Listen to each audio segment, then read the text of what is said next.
Welcome to Zee Telugu news market watch. మనతో మాట్లాడడానికి certified financial planner Madhavi Reddy గారు ఉన్నారు. Hi madam. హలో అండి. మేడం, ఈరోజు మార్కెట్ చూసుకుంటే కొంచెం ఫ్లాట్గానే స్టార్ట్ అయిపోయింది మేడం. కానీ ఓవరాల్ ఎండింగ్ వచ్చేసరికి సెన్సెక్స్ వచ్చేసి 500 పాయింట్స్ డౌన్ అయిపోయింది ఇంచుమించు, అండ్ నిఫ్టీ వచ్చేసి 160 పాయింట్స్. మాక్సిమం అన్ని ఇండిసెస్ లో నెగిటివ్, ఒక ఎఫ్ఎంసీజీ తప్ప అన్ని. మేడం, ఇన్వెస్టర్లు ట్రేడర్లు అసలు వాళ్ళ బాధ చెప్పుకోలేకపోతున్నారు. ఏం చేయాలి మేడం ప్రెసెంట్? ఒక రోజు మనం చూసుకుంటే బాగా ఇంకా మార్కెట్ పాజిటివ్ కి వెళ్ళిపోయింది, 24,000 టచ్ అయిపోయింది. ఇక మొత్తం అంతా కూడా పాజిటివ్ గా ఉండబోతుంది అని మార్కెట్ లోకి వెళ్ళిన వెంటనే ఇమీడియట్ గా నెక్స్ట్ డే మనం ఒక 500-600 పాయింట్స్ కట్ చూస్తున్నాం. మళ్ళీ అది 24,000 బ్రేక్ చేసి again that is coming under around 23,500 దగ్గరకు వచ్చేస్తుంది. సో వాలటిలిటీ అన్సర్టనిటీ అయితే ఇట్స్ ఆన్ పీక్స్ అండి. సో మనం ఎటువైపు కూడా ఇప్పుడు డైరెక్షన్ అనేది మార్కెట్ కి అయితే కనిపించట్లేదు. ఇంకా ఎక్కువగా స్లైటర్ గా కొంచెం నెగిటివ్ సైడ్ ఎక్కువగా మనకి మార్కెట్ కనిపిస్తుంది, కానీ పాజిటివ్ సైడ్ అయితే కొంచెం తక్కువగానే మనకు కనిపిస్తుంది. దానికి ఫస్ట్ రీజన్ ఏంటంటే ఈ రూపీ డిప్రిసియేషన్ అనేది బాగా మనకి కనిపిస్తుందండి. సో ఇట్స్ ఆల్మోస్ట్ 85.85 వరకు రూపీ అనేది లో వెళ్ళిపోయింది. సో అది ఇంకా 86 కి వెళ్ళిపోయినా మనం ఆశ్చర్యపోకర్లేదు. So then we see more damage. అలానే ఒకవైపు క్రూడ్ ఆయిల్ ఎంతవరకు $72-74 ఉన్న క్రూడ్ ఆయిల్ ఒక్కసారిగా $76 కి వెళ్ళిపోయింది. అది మన ఎకానమీకి మంచిది కాదు, అంటే రూపీ డిప్రిసియేషన్ ఎంత మంచిది కాదో అలానే మనకి ఈ క్రూడ్ ఆయిల్ కూడా 75 అబౌవ్ అనేది మనకి కొంచెం మన ఎకానమీకి అయితే మంచిది కాదండి. ఇంకా అన్నిటికన్నా బిగ్గెస్ట్ కన్సర్న్ మనం చూసుకోవాల్సిందంటే right now we have GDP slower growth concerns అయితే మార్కెట్లో ఎకానమీలో అయితే చాలా ఎక్కువగా కనిపిస్తున్నాయండి. సో మనం అందరం గమనిస్తున్నాము, మన ఇన్కమ్ అయితే అసలు పెరగడం లేదు. ఐదర్ బిజినెసెస్ కానీ సాలరీడ్ ఎంప్లాయీస్ కానీ అందరూ కూడా వాళ్ళ ఇన్కమ్ పెరగకుండా చాలా రోజులు అలా స్ట్రగుల్ అవుతున్నారు. చాలా మంది ఇన్వెస్టర్లే అసలు కోలుకోలేకపోతున్నారు. అవునండి, లాంగ్ టర్మ్ పోర్ట్ఫోలియో వాళ్ళు కూడా అందరూ కూడా నెగిటివ్ పోర్ట్ఫోలియోస్ కనిపిస్తుంది. అంటే ఎస్పెషల్లీ ఎవరైతే ఈ జూన్ నుంచి ఎంటర్ అయ్యారు చూడండి, రీసెంట్ గా ఎవరైతే 26,000 హయ్యర్ దగ్గర ఎంటర్ అయ్యారో వాళ్ళైతే చాలా పెయిన్ చూస్తున్నారండి పోర్ట్ఫోలియోస్ లో. ఆల్మోస్ట్ స్టాక్స్ లో అంటే మ్యూచువల్ ఫండ్స్ అయితే ఇంకొంచెం బెటర్ అండి, మేబీ మీకు 5%-10% కట్ కనిపిస్తుంది. బట్ ఎవరైతే స్టాక్స్ డైరెక్ట్ గా హోల్డ్ చేశారో కొన్ని స్టాక్స్ అయితే లైక్ యూ కెన్ సీ 30-40% పడిపోయి మనకి స్టాక్స్ అనేవి కనిపిస్తున్నాయి. So these are all worrisome అండి. బట్ ఇంకా కూడా ఇదైతే అన్సర్టనిటీ అయితే పోలేదని చెప్పొచ్చు. అంటే డ్యూ టు హెచ్ఎంపీవీయా లేకపోతే వేరే? సో హెచ్ఎంపీవీ అయితే ఒక కన్సర్న్ అయితే కనిపించిందండి. బట్ దానికన్నా ఎక్కువ వాలటిలిటీ అనేది ఎక్కువగా మార్కెట్ ని భయపెడుతోంది. దానికి మెయిన్ రీజన్ ఏంటంటే ఈ కొత్తగా ఎవరైతే ఈ మార్కెట్ కి ఇన్వెస్టర్స్ వచ్చారో, అంటే 4 crores నుంచి ఇప్పుడు 11 crore డిమాట్ అకౌంట్ అయ్యిందండి. అంటే ఈ 21 నుంచి ఈ 24 మధ్యలో ఎవరైతే మార్కెట్ కి వచ్చారో వీళ్ళందరూ న్యూ ఇన్వెస్టర్స్. వీళ్ళ వల్ల మార్కెట్ వాలటిలిటీ అనేది అంటే హెచ్ఎంపీవీ కన్నా వీళ్ళు ఎక్కువ భయపెడుతున్నారు మార్కెట్ అన్నట్టుగా కనిపిస్తుంది. వీళ్ళు అది ఇంకోటి ఏంటంటే ఆర్టిఫిషియల్ ఇంటెలిజెన్స్ కూడా యాడ్ అయ్యిందండి మార్కెట్ లో.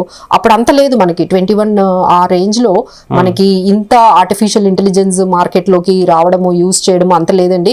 ఇప్పుడు ఎక్కడ చూస్తున్న రోబోటిక్స్ ట్రేడింగ్ కానీ లేకపోతే ఆర్టిఫిషియల్ ఆల్గోస్ ఇవి ఎక్కువ అయిపోయాయండి. ఇది కూడా మార్కెట్ ని కొంచెం అన్సర్టనిటీలోకి ఎక్కువగా తీసుకెళ్తున్నాయి. సో ఎవరైతే చిన్న ట్రేడర్స్ ఉన్నారో వాళ్ళందరూ కూడా కొంచెం పక్కకి రావడమే మంచిదండి. జస్ట్ అండర్స్టాండ్ ఇప్పుడైతే మార్కెట్ కి అయితే డైరెక్షన్ అయితే లేదండి. So what are the upcoming events? మనకి February 1st ఒక మనకి మంచి పెద్ద ఈవెంట్ ఉంది, that is budget. That gives a good direction for the market. అంతవరకు మనం వెయిట్ చేయాలి. ఇంక అనదర్ 2-3 weeks ఉంది, ఆ డైరెక్షన్ మనకు వస్తుంది. అలానే ఆర్బీఐ రెపో రేట్ కట్ కూడా మనకి ఫిబ్రవరిలో ఫస్ట్ వీక్ లో ఉంది. సో అంతవరకు కొంచెం ఆ డైరెక్షన్ వరకు మనం వెయిట్ చేయాలండి. So that might give you some positive impact to the market. ఒక బడ్జెట్ అబ్జర్వ్ చేయండి మార్కెట్ లోని. ట్రేడర్స్ అయితే కంప్లీట్ గా పక్కకు వచ్చేసేయండి. డెఫినెట్లీ అండి, దేర్ ఆర్ సర్టెన్ స్టాక్స్ అయితే ఉన్నాయండి. లైక్ అంటే ఇప్పుడు మీరు అన్నట్టుగా ఇప్పుడు హెచ్ఎంపీవీ వైరస్ వల్ల కొన్ని ఈ డయాగ్నోస్టిక్ స్టాక్స్ అనేవి హెల్త్ కేర్ కి సంబంధించిన స్టాక్స్ అనేది ఆల్రెడీ మూవ్మెంట్ అయితే స్టార్ట్ అయిపోయిందండి. Like we have doctor Lal path labs కానీ, Ipca labs, Metropolis, Thyrocare care ఇలాంటి అంటే ఏవైతే హెల్త్ కేర్ కి అండ్ డయాగ్నోస్టిక్ సెంటర్ స్టాక్స్ కొన్ని ఉన్నాయండి. వాటిల్లో మీరు నెమ్మదిగా పొజిషన్స్ అయితే మీరు తీసుకోవచ్చు. అలానే ఇప్పుడు బడ్జెట్ ఫోకస్డ్ సెక్టార్స్ మీద ఫోకస్ చేయండి. ఇప్పుడు బడ్జెట్ రాబోతుంది. సో బడ్జెట్ రాగానే మనకి మూవ్మెంట్ ఎందులో కనిపిస్తుంది, ఇన్ఫ్రాస్ట్రక్చర్ మీద వాళ్ళు ఫోకస్ చేస్తారు కాబట్టి ఇన్ఫ్రా స్టాక్స్ మీద మీరు ఫోకస్ చేయొచ్చు. బ్యాంకింగ్ స్టాక్స్ కూడా కొంచెం పాజిటివిటీ కనిపించవచ్చు. డిఫెన్స్ స్టాక్స్ లో వాళ్ళు ఇన్వెస్ట్ చేస్తారు, సో అందులో మనము వెళ్ళొచ్చు. Fertilizer stocks, agri based products stocks ఇలాంటివన్నీ కూడా మీరు మానిటర్ చేయండి, రాడార్ లో పెట్టుకోండి.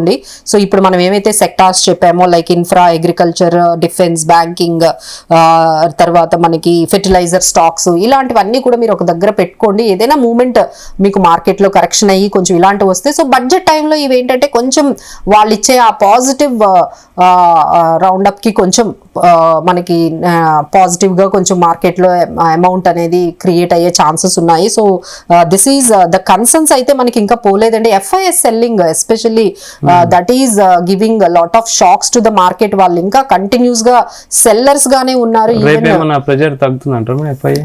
లేదండి FIS అయితే they are not turning back.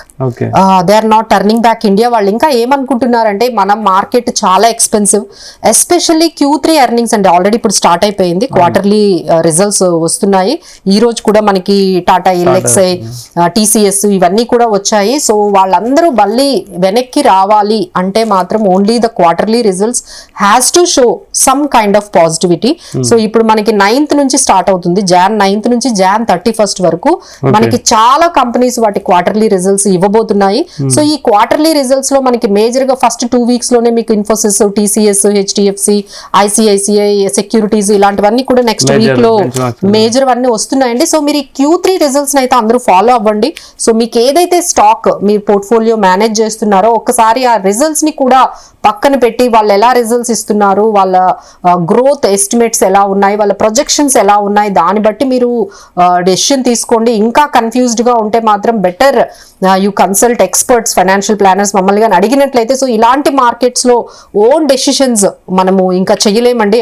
అంటే ఎట్లా ఉందంటే 2021 లో మీరు ఎక్కడ పెట్టినా మనీ వచ్చింది. 22, 23 లో wherever you have invested people have made money. But 23 అనేది కొంచెం తగ్గింది. ఇప్పుడు 24 అయితే మాత్రం ఫుల్ ఆఫ్ వాల్టిలిటీ. 23 వరకు కూడా బాగుంది, బట్ 24 అయితే మాత్రం it has become volatility. And 25 అయితే it will be very complex గానే మనకి స్టార్ట్ అయిందండి. జాన్ ఎలా స్టార్ట్ అవగానే HMPV కేసెస్ తో స్టార్ట్ అయింది. అలానే జియో పొలిటికల్ టెన్షన్స్ ఇవన్నీ కూడా ఉన్నాయి. అండ్ ట్రంప్ ఎంట్రీ కూడా మనకి కొంచెం ఎంత ఫేవరబుల్ గా ఉంటుంది, ఈ ట్రేడ్ వార్, ఎస్కలేషన్స్ ఏ విధంగా ఉండబోతున్నాయి, ఇవన్నీ కూడా మార్కెట్ ని షేప్ అనేది ఇవ్వబోతున్నాయి. So right now wait for the directions. Traders అయితే మాత్రం ఈ వాల్టిలిటీకి సో మార్కెట్స్ అయితే రేపు అయితే మాత్రం ఈ Q3 రిజల్ట్స్ అప్డేట్ అయితే మనకి వస్తుందండి ఈవినింగ్ కల్లా. లైక్ TCS కానీ, టాటా, LXI కానీ వీటి అప్డేట్స్ ఏదైనా ఇప్పుడు ఇంపాక్ట్ చేసేది ఏదైనా న్యూస్ మార్కెట్ లో ఉంది అంటే అది క్వార్టర్లీ ఎర్నింగ్స్ అండి. క్వార్టర్లీ ఎర్నింగ్స్ పెద్ద కంపెనీలు కానీ పాజిటివ్ గా మీకు వచ్చాయంటే, బట్ ఇప్పటి వరకు న్యూస్ అయితే అంత ఎర్నింగ్స్ ఫ్లాట్ గానే ఉన్నట్టు మాకు న్యూస్ వచ్చింది. So don't expect much from the market, be ready. ఇప్పటికీ మార్కెట్స్ అయితే 23,500 దగ్గర అండ్ సెన్సెక్స్ అయితే 77,600 ఉంది. And you can expect the అంటే మనకి సపోర్ట్ లెవెల్స్ అయితే 23,200 దగ్గర అయితే మంచి సపోర్ట్ అయితే కనిపిస్తుందండి. మంచి అంటే 24,000 లెవెల్ కూడా మనకి క్రాస్ అయింది. అలానే 23,600 is also a good support, అది కూడా మనకి బ్రేక్ అయింది. Right now another support is at 23,200 దగ్గర అయితే సపోర్ట్ ఉంది. అలానే మనకి రెసిస్టెన్స్ లెవెల్స్ ఎట్ 23,800 ఆ రేంజ్ లో మనకి కొంచెం రెసిస్టెన్స్ లెవెల్స్ ఉన్నాయి. So tomorrow market you can see and watch like ఈ రెసిస్టెన్స్ సపోర్ట్ లెవెల్స్ అనేది ఒకసారి చూడండి. ఈ Q3 రిజల్ట్స్ అయితే మీరు ఫాలో అవుతూ ఉండండి. అండ్ బడ్జెట్ గురించి కూడా ఇప్పుడు మనకి చాలా న్యూస్ అనేది ఫ్లోట్ అవుతుందండి. సో పాజిటివ్ గా ఉండబోతుంది అనేది. సో ఇది కూడా మనకి కొన్ని సెక్టార్స్ ని ఇంపాక్ట్ చేయబోతుంది. So now it is entirely full of news market లో ఫ్లోట్ అవుతుందండి. So based on that markets will trade.